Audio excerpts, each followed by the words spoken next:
नहीं नहीं, मैं भूल गई।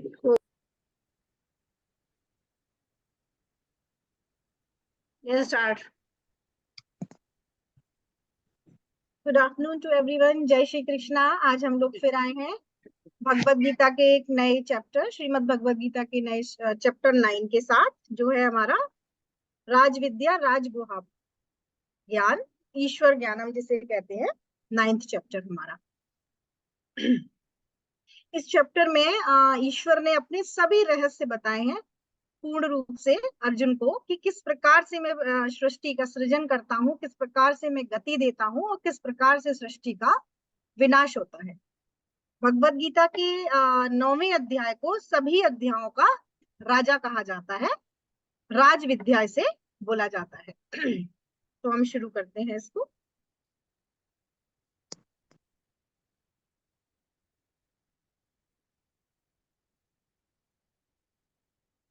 इसमें श्री भगवान ने बताया है कि मैं ही सब कुछ हूँ, मैं ही कर्म कांड हूँ, मैं ही यज्ञ हूँ, मैं ही पितरों को दिया जाने वाला तर्पण हूँ, मैं ही औषधि हूँ, मैं ही मंत्र हूँ, मैं ही अग्नि हूँ, मैं ही घी हूँ और मैं ही आहुति हूँ, मैं ही ब्रह्मांड का पिता हूँ, माता हूँ, आश्रय हूँ, पिता माँ हूँ, मैं शुद्धि करता हूँ, ओंकार हूँ, मैं ही ऋग्वेद हूँ, मैं ही सामवेद हूँ और मैं ही यजुर्वेद हूँ। संपूर्ण सृष्टि के अणु अणु में मैं हूँ। हम इसके प्रथम श्लोक को लेते हैं। श्री भगवान उवाच इंद तुते गुहात्मम प्रवक्ष्याम न स्यवते ज्ञान विज्ञान सहित यज ज्ञातवा मोक्ष्य अशुभात्। श्री भगवान बोलते हैं कि तुम दोष दृष्टि रहित भक्त के लिए इस परम गोपनीय विज्ञान सहित ज्ञान को पुनः भली भांति कहूंगा, जिसको जानकर तो दुख रूप संसार से मुक्त हो जाएगा। अर्जुन से श्री कृष्ण जी कह रहे हैं कि हे अर्जुन, चूंकि तुम ईर्ष्या रहित मेरे परम भक्त हो, जो ईश्वर की उपस्थिति को मानता है, जानता है और ईश्वर से किसी प्रकार का द्वेष नहीं रखता, इसलिए मैं तुम्हारे जैसे भक्त के लिए विज्ञान के साथ, ज्ञान के साथ, विज्ञान के साथ, तर्क के साथ इस ज्ञान को, इस परम गुहा ज्ञान को तुम्हें बताऊंगा, जिसे सुनकर तुम्हारे जीवन में हर प्रकार के व्याधा और क्लेश मुक्त हो जाओगे तुम। सेकंड इसका श्लोक है, राज विद्या राज गुहा पवित्र मिद मोत्तम प्रत्यक्षावगमन धर्मस्य सुखस कर्तव्यम। यह विज्ञान सहित ज्ञान सब विद्याओं का राजा है, सब गोपनीयों का राजा है, अति पवित्र, अति उत्तम, प्रत्यक्ष फल वाला, धर्म युक्त, साधन करने में बड़ा सुगम और अविनाशी है। श्री कृष्ण जी भगवान कहते हैं कि ये जो ज्ञान है, ये सभी विद्याओं का राजा है। अगर आप इन्हीं इंद्रियों में और इंद्रियों के भोग में उलझे रहेंगे तो अविद्या आपकी सफल होती रहेगी, और अगर आप चाहते हैं कि अविद्या सफल ना हो तो आपको इस ज्ञान को प्राप्त करना पड़ेगा, इन सिद्धियों को प्राप्त करना पड़ेगा। और भगवत गीता के अध्याय 9 को, जैसा कि मैंने आपको बताया, सभी विद्याओं का राजा कहा जाता है। इसे राज विद्या ज्ञान, परम गुहा ज्ञान कहा जाता है। यथा काशिस्थो नित्य सर्वत्रमान तथा सर्वाणि भूतानि पतस्यादि युक्तया। जैसे आकाश से उत्पन्न सर्वत्र विचरने वाली महान वायु सदा आकाश में ही स्थित है, वैसे ही मेरे संकल्प द्वारा उत्पन्न होने से संपूर्ण भूत मुझ में ही स्थित है, ऐसा जानो। जिस प्रकार से वायु जो आकाश से उत्पन्न होती है, सब तक पहुंचती है, वो अपने आप में संपूर्ण है। वायु की गति हर चीज को प्रभावित करती है, लेकिन फिर भी वो आकाश के अधीन है। इसी प्रकार आप कितने भी बलशाली हो जाएं, आप कितनी भी सिद्धियां प्राप्त कर लें, लेकिन आप उस आकाश के, उस परम पिता परमेश्वर के ही अधीन रहेंगे। वही सृजन करते हैं, वही गति देते हैं और वही संहार करते हैं। वायु आकाश में से आती है और आकाश के ही अधीन है।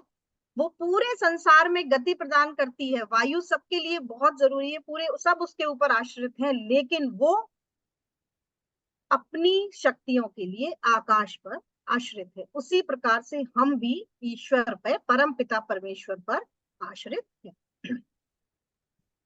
सर्वभूतानि कौन्ते प्रकृति यानति मामिकाम कल्पशे पुनः स्थाति कल्पपादो वृषजामि। हे अर्जुन, कल्पों के अंत में सब भूत मेरी प्रकृति को प्राप्त होते हैं, अर्थात प्रकृति में लीन होते हैं, और कल्पों के आदि में मैं उनको फिर रचता हूँ। इसमें श्री कृष्ण जी भगवान बता रहे हैं कल्प किसे कहते हैं। ब्रह्म, जिसे सृष्टि में जीवात्मा को हम अपने अंदर जीवात्मा को, सृष्टि में जीवात्मा को हम ब्रह्म ब्रह्म शब्द से करते हैं। उसमें है कि ब्रह्म की मृत्यु, ब्रह्म के जीवन का जो पूरा काल होता है उसे हम कल्प कहते हैं। और ब्रह्म के जीवन का पूरा काल होता है कि ब्रह्म के एक दिन और एक रात के अंदर 4 अरब 30 करोड़ वर्ष आते हैं। दिन और रात दोनों मिलाकर 4 अरब 30 करोड़ वर्ष आते हैं, और उनका एक वर्ष 12 महीने का होता है। तो उस प्रकार से उनके 101 जीवन के उनके वर्ष बताए गए हैं। एक वर्ष उनका 12 महीने का होता है, जिसमें दिन और रात अलग अलग काउंट किए जाते हैं। एक दिन और एक रात की अवधि 4 अरब 30 करोड़ होती है। तो वो ब्रह्म की मृत्यु मीन्स प्रलय का समय बताया जाता है। जो ब्रह्म की जो मृत्यु का समय होता है वो एक कल्प पूरा होता है, कल्पक्षय। तो जब कल्प समाप्त हो जाता है, जब उसके बाद फिर से ब्रह्मा जो है वो सृष्टि का सृजन करते हैं। तो इसमें यही बताया गया है कि ब्रह्म के वर्ष में 12 महीने हैं, और ब्रह्म की मृत्यु होती है तब प्रलय होती है, और तत्पश्चात पूरी प्रकृति जो है वो ब्रह्म में ही विलीन हो जाती है, और फिर से वो उसका सृजन करते हैं। प्रकृति स्वमावष्टभय व्रसजामि पुनः पुनः भूतग्राममिं कृत स्मशवंशे प्रकृति वर्षांत। अपनी प्रकृति को अंगीकार करके स्वभाव के बल से परतंत्र हुए इस संपूर्ण भूत समुदाय को बार बार उसके कर्मों अनुसार मैं रचता हूँ। इसमें भगवान श्री भगवान कहना चाहते हैं कि संपूर्ण विराट जगत जो है वो मेरे अधीन है, और मेरी ही इच्छा से वो बारंबार प्रकट होता है। भौतिक जगत जो है उसको हमने किसकी थी, प्रभु की अपरा शक्ति की अभिव्यक्ति हमने बताई थी, भौतिक जगत। सृष्टि के सृजन के समय भगवान विष्णु अपने प्रथम पुरुष अवतार के रूप में प्रकट होते हैं तथा महाविष्णु के रूप में प्रवेश करते हैं। जिस प्रकार अभी मैंने बताया कि जब एक कल्प समाप्त हो जाता है तो दोबारा से प्रकृति का सृजन होता है, और जब प्रकृति का सृजन होता है तब भगवान विष्णु अपने अवतार महाविष्णु के रूप में प्रकट होते हैं और दोबारा से सृष्टि का सृजन करते हैं। और जब वो शयन करते हैं तो उनकी श्वास के साथ जो अणु निकलते हैं वो एक उनकी श्वास के साथ निकलने वाला एक एक ब्रह्मांड होता है। उसके बाद वो धीरे धीरे धीरे धीरे अपने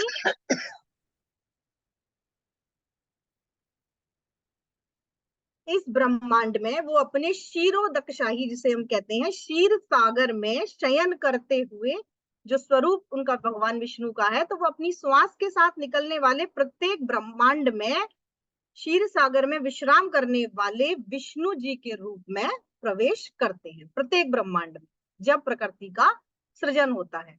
और वो प्रकृति की हर वस्तु में जाते हैं, जिस प्रकार वो अणु में भी प्रवेश करते हैं। तो प्रकृति की हर चीज में, छोटी से छोटी चीज में भगवान विष्णु स्वयं विराजमान है। माया चक्षेण प्रकृति सुयते सचारचम हेतु नानीन कौनते जग द्वे परिवर्तने। हे अर्जुन, मुझ अधिष्ठदाता के प्रकाश से प्रकृति चराचर सहित सर्व जगत को रचती है, और इस हेतु से ही यह संसार चक्र घूम रहा है। हे कुंती पुत्र, यह भौतिक प्रकृति मेरी शक्तियों में से एक है, और मेरी अध्यक्षता से ही यह कार्य करती है, जिसमें सारे चर और अचर प्राणी उत्पन्न होते हैं। मैं ही सब चीजों को, मैं ही शासन करता हूँ। ये जगत मेरे ही शासन से चलता है, और सृजित और विनिष्ट भी मेरे ही द्वारा होता है। इसलिए अज्ञानी मत बनो, ज्ञानी बनो। आपके पास बहुत मार्ग है, गुरु हैं, वेदों का ज्ञान है, ज्ञान लो और अज्ञानी मत बनो, और उस परम पिता परमेश्वर की उपस्थिति को पहचानो। अब जानन्ति मामूढ़ा मानुषी तनुमाश्रितम पर भावम जानन्तो मम भूत महेश्वर। मेरे परम भाव को न जानने वाले मूढ़ लोग मनुष्य का शरीर धारण करने वाले मुझ संपूर्ण भूतों के महान ईश्वर को तुच्छ समझते हैं, अर्थात अपनी योग माया से संसार के उद्धार के लिए मनुष्य रूप में विचरते हुए मुझ परमेश्वर को साधारण मनुष्य मानते हैं। कुछ लोगों का मानना होता है कि कृष्ण जो है वो एक साधारण मनुष्य है। जिन लोगों को ईश्वर के इस परम गुहा ज्ञान का रहस्य नहीं पता, वो ईश्वर को साधारण मनुष्य मानते हैं। कहा जाता है कि जब मनुष्य रूप में अवतरित हुए थे प्रभु, तब भी उन्होंने अपनी 4 भुजाओं के साथ श्री कृष्ण जी ने जन्म लिया था और अपने माता पिता के बेहद अनुरोध करने पे एक शिशु के रूप में वो प्रकट हुए थे। और वो अपने भक्तों की उद्धार के लिए ही जन्म लेते हैं, वो साधारण मनुष्य की श्रेणी में कभी नहीं आते। जो उनके माता पिता थे वो भी उसी प्रकार के जिन्हें आप कहते हैं बहुत ही उच्च पुरुष होते हैं, जिनके उद्धार के लिए या जिनके अपने भक्तों की सहायता करने के लिए प्रभु हर युग में जन्म लेते हैं या उनका सृजन होता है, लेकिन वो कभी भी साधारण मनुष्य की श्रेणी में नहीं होते। इसके लिए बहुत ही जरूरी होता है कि हमें अपने वेदों का ज्ञान हो। जिस प्रकार हम अपने बच्चों को भौतिक विज्ञान, रसायन विज्ञान और जितने भी तरीके के विज्ञान होते हैं उन सब का ज्ञान देते हैं, उसी प्रकार से हमें उनको अपने वेदों का भी ज्ञान देना चाहिए कि उन्हें ये पता हो कि ईश्वर कभी भी साधारण मनुष्य, उनके अवतरित होने का ये तात्पर्य नहीं है कि वो एक साधारण मनुष्य है, वो सदैव ही परम पिता परमेश्वर हैं और हमें उनका ये गुण ज्ञान पता होना चाहिए। और वो हमेशा ही अपने भक्तों की सहायता के लिए ही सृजित जन्म लेते हैं। और कुछ मूर्खों का ये कहना होता है कि प्रभु जो है वो साधारण मनुष्य हैं, क्योंकि वो तो शरीर धारण करके हमारे बीच आ जाते हैं। मोधाशा मोद कर्माणो मोद ज्ञाना विचेतस राक्षसी मासुरी चेव प्रकृति मोहिनी श्रुता।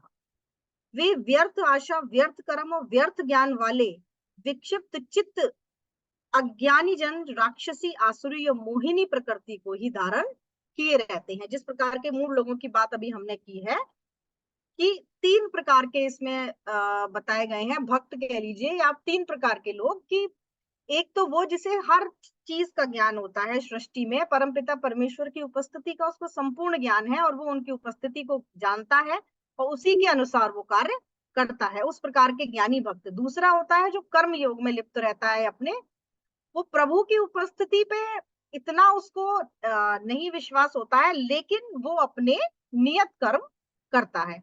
और तीसरे आते हैं आपके राक्षरी, आश्री और एक तरीके के जिन्हें आप कहेंगे अहंकारी प्रवृत्ति के लोग, जो ईश्वर की उपस्थिति को नहीं मानते हैं। और वो इसी प्रकार से जो है वो मोह माया के वश उनका जो है ध्यान भर लिया जाता है ज्ञान, और वो इसी प्रकार अज्ञान बन के ही अपना पूरा जीवन निकाल देते हैं। तेता भुक्तवा स्वर्ग लोक विशाला श्रीणी पुण्य मृत्यु लोक विशंति एवं त्रिय धर्म धर्मनपन्ना गता गता काम कामा लभंते। ये उस विशाल स्वर्ग लोक को भोगकर पुण्यशीन होने पर मृत्यु लोक को प्राप्त होते हैं। इस प्रकार स्वर्ग के साधन रूप तीनों वेदों में कहे हुए सकाम कर्म का आश्रय लेने वाले और भोगों की कामना करने वाले पुरुष बार बार आवागमन को प्राप्त होते हैं, अर्थात पुण्य के प्रभाव से स्वर्ग में जाते हैं और पुण्य क्षीण होने पर फिर से वो मृत्यु लोक में आ जाते हैं। इस प्रकार के लोगों के बारे में इस श्लोक में कहा गया है कि जो कृष्ण को नहीं समझते, कृष्ण की उपस्थिति को नहीं समझते, परमपिता परमेश्वर को नहीं समझते, लेकिन वो अपने सकाम कर्म में लिप्त होते हैं और उनको उनके प्रत्येक कर्म का फल मिलता है और स्वर्ग लोक भी प्राप्त होता है। और जब उनके कर्म के फल समाप्त हो जाते हैं या उनके पुण्य क्षीण होने लगते हैं तो दोबारा से उनका जन्म जो है मृत्यु लोक में हो जाता है और वो इसी मृत्यु और जन्म के फेर में पड़े रहते हैं, स्वर्ग और मृत्यु लोक के बीच में लगे रहते हैं, क्योंकि वो कर्म कांडी होते हैं और कर्म योगी नहीं होते हैं। जो श्री कृष्ण जी बार बार अर्जुन से कह रहे हैं कि अर्जुन कर्म योगी बनो, परम पिता परमेश्वर को समर्पित करो और उनकी उपस्थिति को पहचानो। अनन्य श्रीनियंत्यो माँ ये जना पैरुपासते तेषा नित्याभियुक्ताना योगक्षेम वहाम्यहम्। जो अनन्य प्रेमी भक्त जन मुझ पे परमेश्वर को निरंतर चिंतन करते हुए निष्काम भाव से बचते हैं, उन नित्य निरंतर मेरा चिंतन करने वाले पुरुषों का योग क्षेम मैं स्वयं समाप्त कर देता हूँ। बार बार श्री कृष्ण जी ने अर्जुन से यही कहा है कि अर्जुन निडर बनो और भक्त बनो, क्योंकि जो प्रभु का भक्त होता है वो हमेशा निडर होता है, उसे किसी भी प्रकार का भय नहीं होता। उसके साथ कभी थोड़े बहुत अप डाउन हो सकते हैं, लेकिन ईश्वर हमेशा ही उसका साथ देंगे। तो इसीलिए श्री कृष्ण जी ने कहा है कि ईश्वर के दिव्य रूप की आराधना करो। ईश्वर उन सबकी आवश्यकताएं भी पूरी करते हैं और उनकी सदा रक्षा करते हैं जो ईश्वर के भक्त होते हैं। और ईश्वर के भक्त बनने के लिए, जैसा कि अभी मैंने आपको कहा कि अणु अणु में ईश्वर है, अणु अणु में ईश्वर है, तो आपको प्रत्येक जीव का वही सम्मान करना पड़ेगा। उसके लिए ये नहीं है कि आप मंदिर जा रहे हैं या पूजा कर रहे हैं, भाव आपका वो होना चाहिए, भावना आपकी भक्ति वाली होनी चाहिए, क्योंकि अणु अणु में ही ईश्वर है।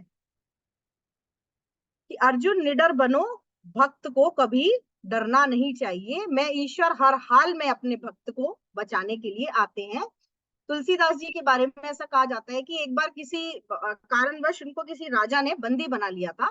तो जब उनको बंदी बनाया तो बहुत बहुत सारे वानरों ने अचानक से उस राजा के महल पे हमला बोल दिया और इतना उपद्रव मचा दिया कि उनको तुलसीदास जी को छोड़ना पड़ा। और जैसे ही उन्होंने तुलसीदास जी को कारावास से बाहर छोड़ा, उसके बाद तुरंत ही वो बंदर सारे गायब हो गए थे। तो किसी ना किसी रूप में अगर आप ईश्वर के भक्त हैं तो ईश्वर आपकी मदद करने आएंगे। कभी क्षणिक आपको दुख हो सकता है, लेकिन अंत में ईश्वर कभी आपको हारने नहीं देंगे। इसीलिए आप नित्य निरंतर मेरा चिंतन करने वाले पुरुष का योग क्षेम मैं स्वयं प्राप्त करता हूँ। इसमें ये भी कहा, उन्होंने बोला है कि जो देवताओं की पूजा करते हैं वो देवता उनके बीच जन्म लेते हैं, जो पितरों की पूजा करेंगे वो पितरों के बीच जन्म लेंगे, जो भूत प्रेतों की उपासना करेंगे वो उन्हीं के बीच जन्म लेंगे, और जो मेरी उपासना करेगा वो ही मुझे प्राप्त होगा। यत करोषि यद श्नासि यज होश ददासि यत पयस्ति कौन्ते तत् कुरुष्व मद परिणाम। हे अर्जुन, तू जो कर्म करता है, जो खाता है, जो हवन करता है, जो दान देता है और जो तप करता है, वह सब तू मेरे लिए अर्पण कर। जिस प्रकार से अभी हमने बात की कि ईश्वर कभी किसी में भेदभाव नहीं करते, ईश्वर की सृष्टि में कोई भी भेदभाव नहीं है किसी के भी लिए। कंपनी में जॉब करते हैं तो आपको आपके परफॉर्मेंस के हिसाब से इंक्रीमेंट मिलता है, आपके परफॉर्मेंस के हिसाब से आपको सैलरी मिलती है। तो उसी प्रकार से ईश्वर के लिए हम सब वही है कि जिस प्रकार के हम कर्म कर रहे हैं उसी हिसाब से हमको प्राप्त होगा।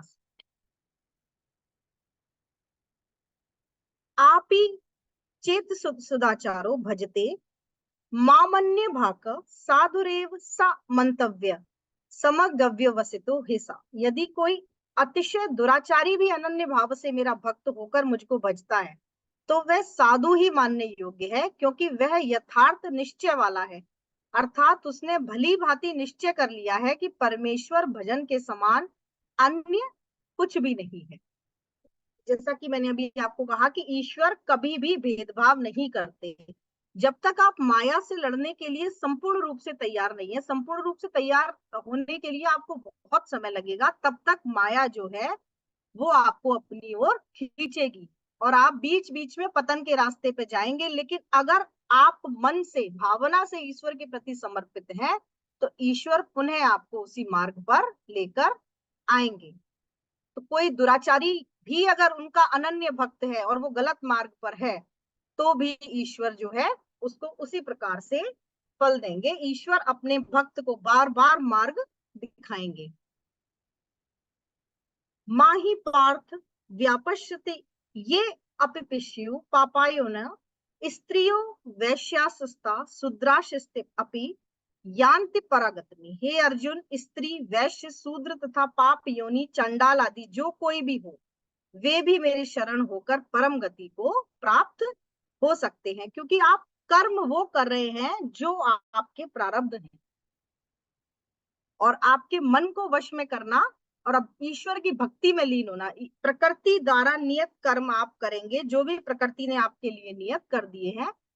तो ईश्वर के अनन्य भक्त होने के लिए आपको किसी जरूरत नहीं है इस तरीके की कि आप किस कुल में पैदा हुए हैं या आपके किस तरीके के कर्म आप अपनी नियत कर्म कर रहे हैं। लेकिन अगर आप ईश्वर परम पिता परमेश्वर को मानते हैं और उनकी उपस्थिति को मानते हैं, तो आप ईश्वर के भक्तों में ही गिने जाएंगे।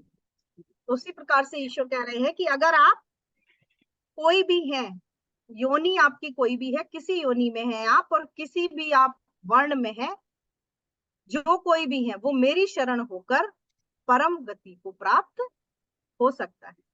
इस चैप्टर को मैं इस अध्याय को एक कथा के साथ इसका सार समझाना चाहूंगी कि एक बार अर्जुन और श्री कृष्ण जी इस युद्ध के पश्चात जंगल में जो है वो भ्रमण कर रहे थे। तो एक ब्राह्मण देवता उनके पास आते हैं और आके कहते हैं कि प्रभु मुझे कुछ दीजिए, मैं बहुत गरीब हूँ। तो अर्जुन जो है वो उनको काफी एक अशर्फियों से भरा हुआ घड़ा जो है वो उनको देते हैं और कहते हैं कि लो। वो चले जाते हैं वहां से जाने के बाद वो उस घड़े को जो है वो अपने घर रख देते हैं जाके। तो एक चोर आता है रात को और वो पूरा घड़ा चुरा के ले जाता है। तो वो बड़े दुखी होते हैं, कहते हैं मेरा तो भाग्य ही खराब है, मुझे जितनी मुश्किल से तो ये अशर्फियां मिली थी लेकिन वो सब ले गया। उसके बाद फिर एक दिन वो घूमते हुए मिल जाते हैं अर्जुन और श्री कृष्ण जी को। तो वो फिर से कहते हैं कि प्रभु आपने मुझे वो अशर्फियां दी थी वो तो ले गया, आप मुझे कुछ और दीजिए।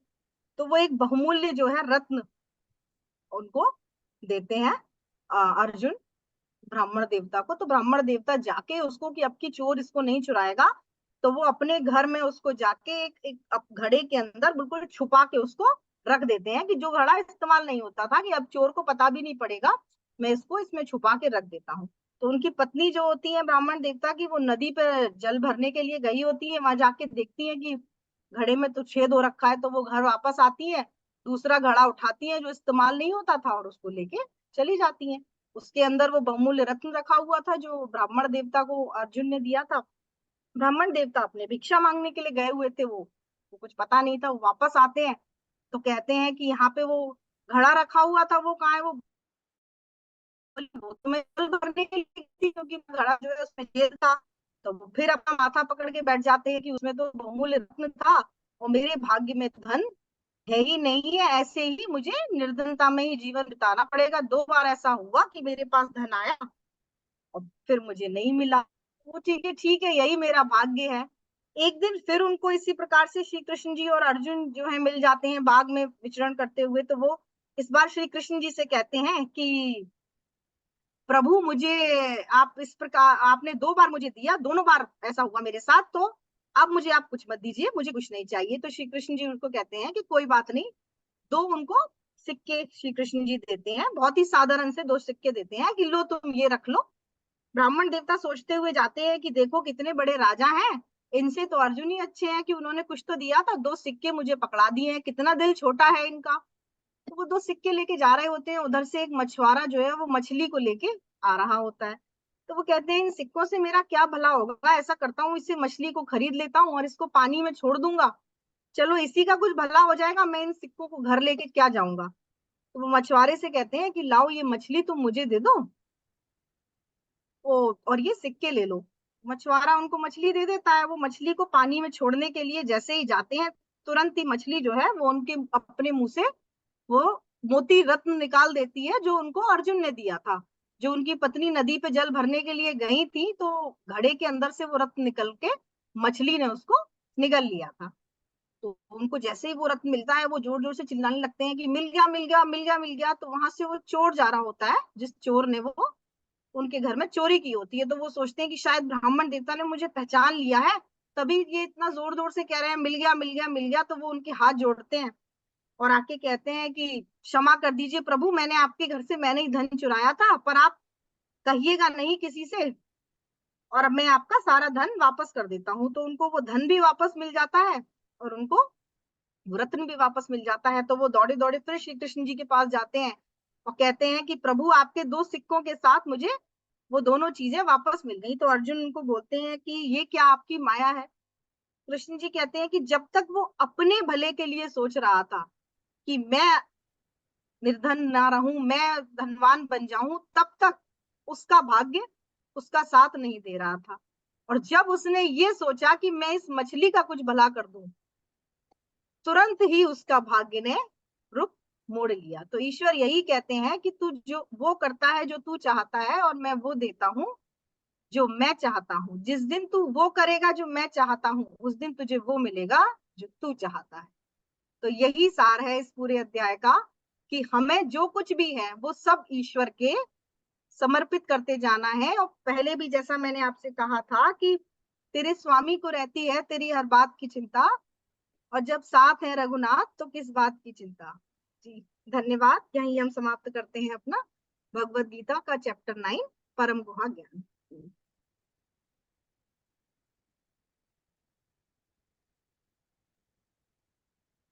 Thank you Neha, very well explained, बहुत अच्छा लगा, थैंक यू सो मच।